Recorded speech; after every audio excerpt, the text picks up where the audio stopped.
ಎಚ್ಡಿಕೋಟೆ ತಾಲೂಕು ಕೇಂದ್ರ ಸ್ಥಾನದಲ್ಲಿ ದಾನಿಗಳು ಒಗ್ಗೂಡಿಸಿ ಶ್ರೀ ಚಾಮುಂಡೇಶ್ವರಿ ವಿಗ್ರಹ ಪ್ರತಿಷ್ಠಾಪನೆ ಮತ್ತು ಕಳಶ ಪ್ರತಿಷ್ಠಾಪನೆ ನೆರವೇರಿಸಿರುವ ಕಾರ್ಯಕ್ರಮ ಎಲ್ಲರ ಮನಸ್ಸನ್ನು ವಿಶಾಲಗೊಳಿಸಿ ಸರ್ವರಲ್ಲೂ ಭಾವೈಕ್ಯತೆ ಮೂಡಿಸುವ ಕಾರ್ಯಕ್ರಮ ಎಂದು ಶ್ರೀ ಆದಿಚುಂಚನಗಿರಿ ಸಂಸ್ಥಾನ ಮಠದ ಸೋಮನಾಥೇಶ್ವರ ಸ್ವಾಮೀಜಿ ಅಭಿಪ್ರಾಯಪಟ್ಟರು. ಪಟ್ಟಣದಲ್ಲಿ ನೂತನ ಚಾಮುಂಡೇಶ್ವರಿ ದೇವಿ ವಿಗ್ರಹ ಪ್ರತಿಷ್ಠಾಪನೆ ಹಾಗೂ ನೂತನ ದೇವಸ್ಥಾನ ಉದ್ಘಾಟನೆ ಮತ್ತು ಚಾಮುಂಡೇಶ್ವರಿ ವಿಗ್ರಹ ಪ್ರತಿಷ್ಠಾಪನೆ ಮತ್ತು ಕಲಶ ಪ್ರತಿಷ್ಠಾಪನೆ ಕಾರ್ಯಕ್ರಮ ಕುರಿತು ಮಾತನಾಡಿದ ಅವರು, ರಕ್ಷಾಬಂಧನ, ಮಣವಾಸ್ತು, ನವಗ್ರಹ ಹೋಮ, ಕುಂಭಾಭಿಷೇಕ ಸೇರಿದಂತೆ ಮೂಲದ್ವಾಪರಕ್ಕೆ ಕಳಶ ಪ್ರತಿಷ್ಠಾಪನೆ ಪೂರ್ಣ ಕಾರ್ಯಕ್ರಮಗಳು, ದೇವಿಯ ವಿಗ್ರಹ ಪ್ರತಿಷ್ಠಾಪನೆಯೊಂದಿಗೆ ದೇವಸ್ಥಾನಗಳ ಪ್ರತಿಷ್ಠಾಪನೆ ಜವಾಬ್ದಾರಿ ಹೊತ್ತ ಮಲ್ಲಣ್ಣ ಮತ್ತು ವೃಂದದವರ ನೇತೃತ್ವದಲ್ಲಿ ವಿಜೃಂಭಣೆಯಿಂದ ಕಳೆದ 3 ದಿನಗಳಿಂದ ಆಚರಣೆ ಕಂಡಿದೆ. ಕೇವಲ 7 ರಿಂದ 8 ತಿಂಗಳುಗಳಲ್ಲಿ ಸುಂದರವಾಗಿ ನಿರ್ಮಾಣಗೊಂಡಿದೆ.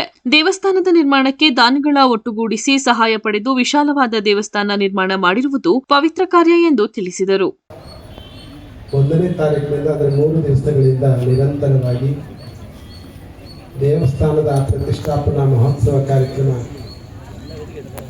ಸಂಗ್ರಹದಿಂದ ಹಿಡಿದು ಅಂಕುರಾರ್ಪಣಾ, ರಕ್ಷಾಬಂಧನ, ಹಾಗೆ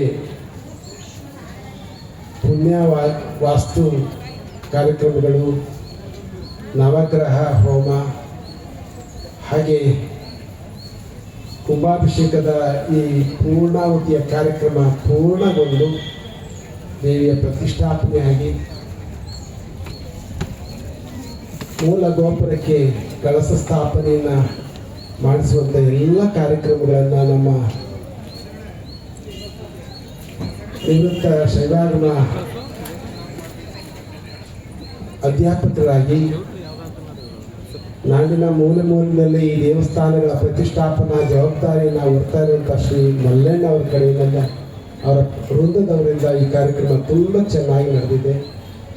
ದೇವಸ್ಥಾನದ ಎಲ್ಲ ವಿಭಾಗವನ್ನು ನೋಡಿದಾಗ ತುಂಬ ಸುಂದರವಾಗಿ ದೇವಾಲಯ ನಿರ್ಮಾಣ ಆಗಿದೆ. ಈಗಾಗಲೇ ದೇವಾಲಯದ ಬಗ್ಗೆ ಬಹಳ ಹೇಳಿದ್ರು.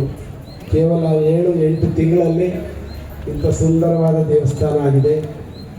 ಅಷ್ಟೇ ಅಲ್ಲ, 10-20 ಇದ್ದಂಥ ಜಾಗದಲ್ಲಿ ದೇವಿ ಹೆಸರಿನ ದೇವಸ್ಥಾನ ಕಟ್ಟಬೇಕು ಅಂದ ತಕ್ಷಣ ದಾನಿಗಳು ಹಾಗೆ ಎಲ್ಲರನ್ನೂ ಒಟ್ಟುಗೂಡಿಸಿ ದೇವಾಲಯವನ್ನು ವಿಶಾಲ ಮಾಡಿ ಇಷ್ಟು ಚೆನ್ನಾಗಿ ನಿರ್ಮಾಣ ಮಾಡಿದ್ದೀರಿ.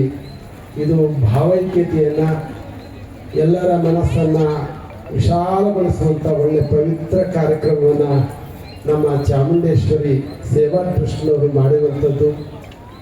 ಇಂತಹ ಕಾರ್ಯಗಳಾಗಬೇಕು. ಯಾಕೆ ಅಂದರೆ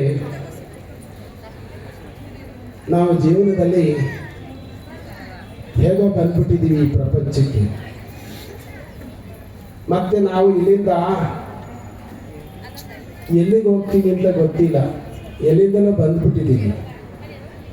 ಆದರೆ ಈ ಬಂದು ಹೋಗುವ ಮಧ್ಯದಲ್ಲಿ ಭಗವಂತ ನಮಗೆ ಕೊಟ್ಟಿರುವಂಥ ಅವಕಾಶದಲ್ಲಿ ಒಂದಷ್ಟು ಗುರುತನ್ನು ಮಾಡುವಂಥ ಕೆಲಸವನ್ನು ನಾವು ಮಾಡಬೇಕು.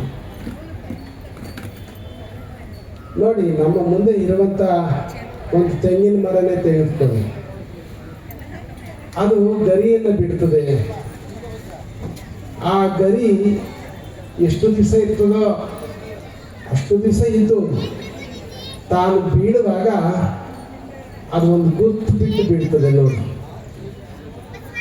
ಅದು ಹೇಳ್ತದೆ ನಾನು ಬದುಕಿ ಬಾಳಿದಂಥ ಜಾಗ ಅಂತ ಹೇಳಿ ಬೀಳುವಾಗ ಗುರುತನ್ನು ಬಿಟ್ಟು ಬೀಳ್ತದೆ.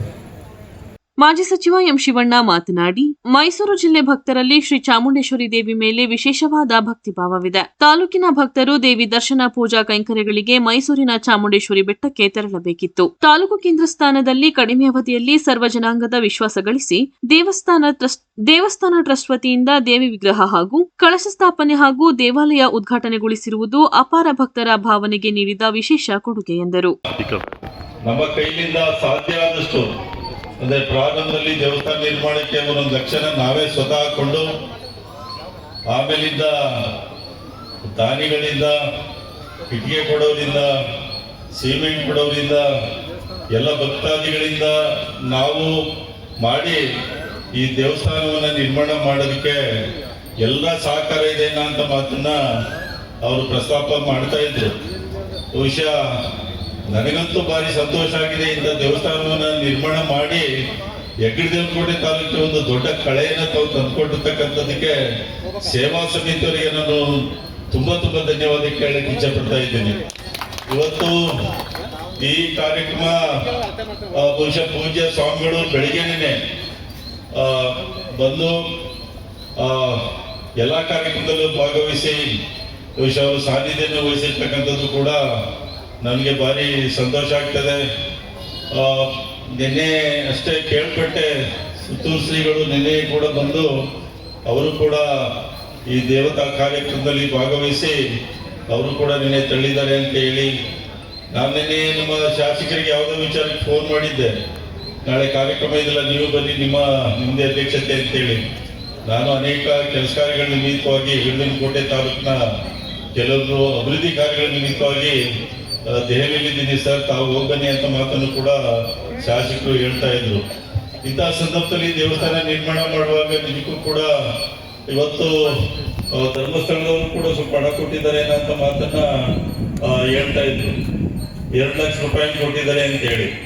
ಹಾಗೆ ಧರ್ಮಸ್ಥಳದ ವೀರೇಂದ್ರ ಹೆಗ್ಡೆ ಅವರು ಕೂಡ ನಾನು ನೋಡಿದ್ದೀನಿ, ತಮಗೆಲ್ಲ ಗೊತ್ತಿದೆ, ಅನೇಕ ಸಾರಿ ಹೇಳಿದ್ದೀನಿ. ಪೂಜ್ಯ ಸ್ವಾಮಿಗಳು ಕೂಡ ವೇದಿಕೆಯಲ್ಲಿರ್ತಕ್ಕಂಥವರೆಲ್ಲ ಗೊತ್ತು. ನಾನು ಧರ್ಮಸ್ಥಳದಲ್ಲೇ ಬಾರಿ ಸರಳವಾಗಿ ಮದುವೆ ಆದಂತವನು. ಪೂಜ್ಯ ವೀರೇಂದ್ರ ಹೆಗ್ಡೆ ಅವರಿಗೆ ಆಗಾಗ್ಗೆ ಭೇಟಿ ಮಾಡಿದಾಗ ಅವರು ಇಂಥ ಕಾರ್ಯಕ್ರಮಕ್ಕೆ ಬಾರಿ ಧನ ಸಹಾಯವನ್ನು ಮಾಡ್ತಕ್ಕಂಥವ್ರು. ನಾನು ಕಳೆದ ತಿಂಗಳು ವೀರೇಂದ್ರ ಹೆಗ್ಡೆ ಅವ್ರನ್ನ ಭೇಟಿ ಮಾಡಿ ಯಾವ್ದು ಚಿಕ್ಕಬಳ್ಳಾಪುರದ ಹತ್ರ ನಂದಿ ಬೆಟ್ಟದ ಹತ್ರ ಯಾವ್ದು ದೇವಸ್ಥಾನ 5 ಕೋಟಿ ಕಟ್ತಾ ಇದ್ದಾರೆ, ಅಲ್ಲಿ ಅವ್ರು ಹೋಗಿ ಕೇಳ್ಕೊಂಡಾಗ ಪೂಜ್ಯ ಧರ್ಮಸ್ಥಳದ ವೀರೇಂದ್ರ ಹೆಗ್ಡೆ ಅವರು ಧಾರಾಳವಾಗಿ ಅಲ್ಲಿಗೂ ಕೂಡ 10 ಲಕ್ಷ ರೂಪಾಯಿಗಳನ್ನ ಕೊಟ್ಟು ಇಲ್ಲಿ 2 ಲಕ್ಷ ರೂಪಾಯಿ ಕೊಟ್ಟಿದ್ದಾರೆ ಅಂತ ನಾನು ಕೇಳ್ಪಟ್ಟೆ. ಹಾಗಾಗಿ ಇವತ್ತು ದೇವರ ಮೇಲೆ ನಾವು ಭಕ್ತಿ ಇಡಬೇಕು. ಇಲ್ಲಿ 100 ಜನ ಮಹಿಳೆಯರು ಭಾಗವಹಿಸಿದ್ವಿ, ಅನೇಕ ಹಿರಿಯರೆಲ್ಲ ಭಾಗವಹಿಸಿದ್ವಿ.